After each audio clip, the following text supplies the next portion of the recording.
All right. To my rightmost quarter of the room, congratulations, you're all doctors. You graduated, went to prestigious medical schools after a liberal arts school, and you interned for a couple years, successfully placed into residency, and now you're general practitioners in Akron, Ohio. To my right middle, you took the schooling route also. You also attended this same private liberal arts school, but you decided to major and get your master's in education. So you settled down in Akron also, earning just over $100,000 compared to your doctor friends who are making just over $180,000. To my left middle quarter, you too attended the same small private liberal arts college, and you decided to enter the job market right away with your bachelor's in education. You joined your colleagues in Akron and making a salary of just under $90,000 a year. And to my left quarter, good looking you decide to forego college life and go directly into the workforce as a plumber, making just over $70,000 a year in your hometown. Guess which? Akron. So everyone pursues their respective paths, and right out of high school, and eventually decides to retire at 65. So now I want to show of hands. Who thinks they have the highest average spending power over your, say, 100-year lifetime? The doctors. Okay. And who thinks they have the lowest? The masters. Well, my doctors who felt they had the highest standard of living, you are indeed correct. You have an average yearly spending power of just under $34,000, but I have to apologize to my more educated educators. Not many of you saw yourself in the lowest bracket, but you actually have the lowest living standards, with between $26,000 and $27,000 in average yearly spending power. Go back. And to our other educators, you make about $1,000 more than your friends with masters, but our plumbers, congrats to you also. You ended up making a mere $400 less annually than our doctors. So now, how's that make any sense? Didn't our doctors make 2.5 more times annually? Well, with taxes, loans, and only 35 working years, that big salary deteriorates pretty quickly.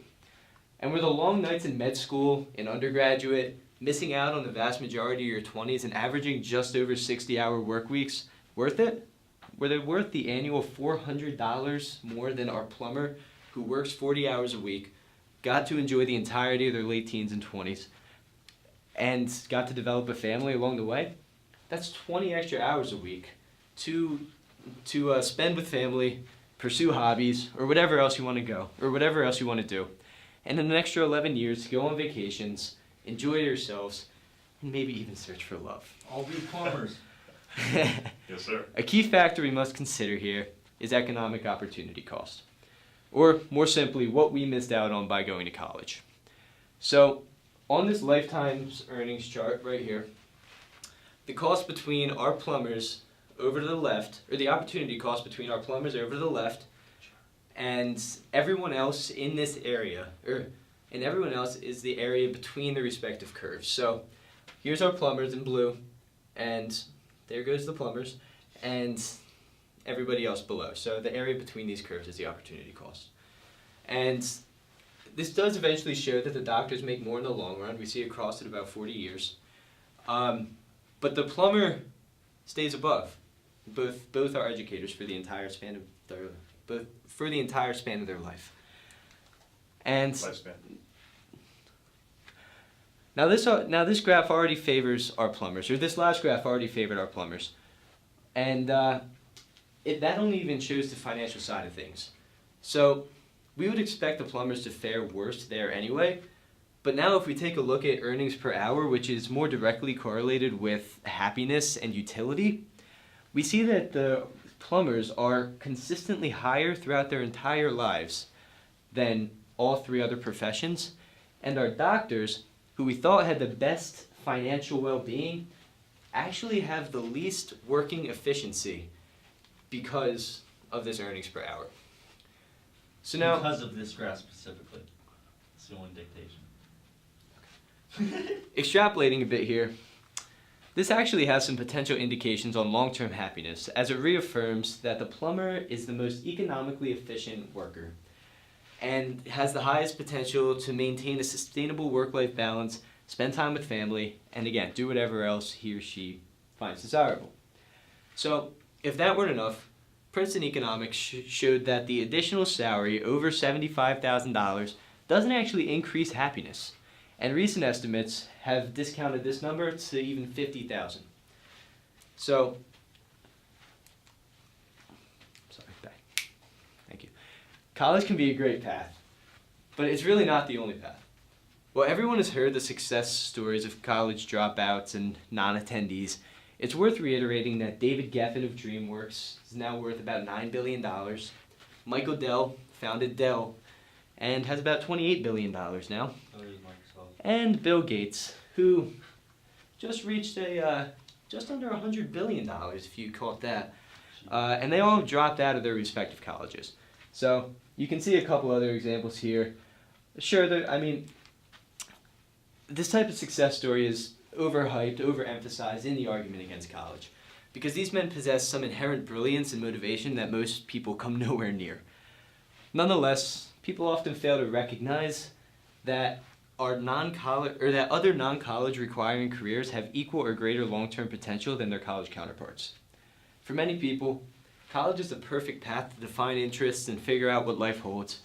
Many less financially incentivized but more personally rewarding careers like teaching or nursing require a degree, as do most long-term white-collar careers if you're not as skilled physically.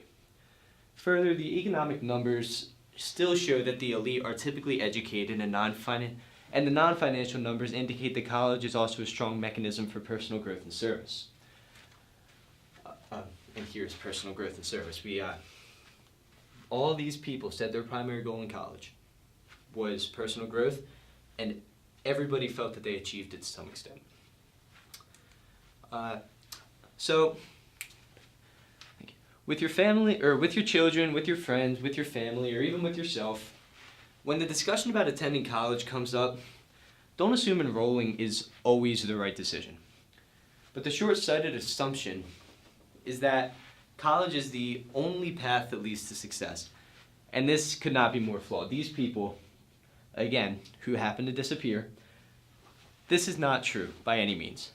However, if you go and ask our rich and happy plumbers over to the left, please tell us. We live in is what we doing. Right. Our rich and happy plumbers Are are living. indeed living. Thank you. Oh yeah. 8 and done. You're gonna have to cut that down. Is yours 4 to 5? I think so. Ours too, right? Yeah. Yeah. Did you stop recording?